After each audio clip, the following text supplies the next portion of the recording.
എന്നിട്ട് ഇപ്പൊ എങ്ങനെയുണ്ട്? നീ അവനെ പോലല്ല. You know how to make a woman happy.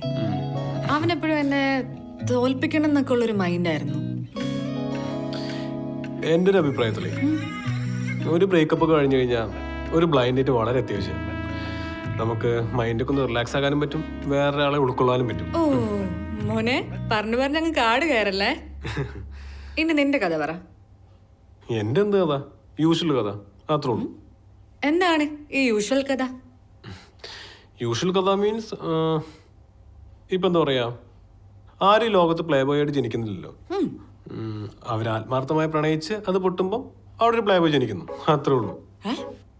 അപ്പൊ താൻ പ്ലേ ബോയ് ആണോ? അത് ശരി. അപ്പൊ ഞാൻ നിന്നെ ഇത്ര നേരം ചെയ്തൊക്കെ എന്തായിരുന്നു?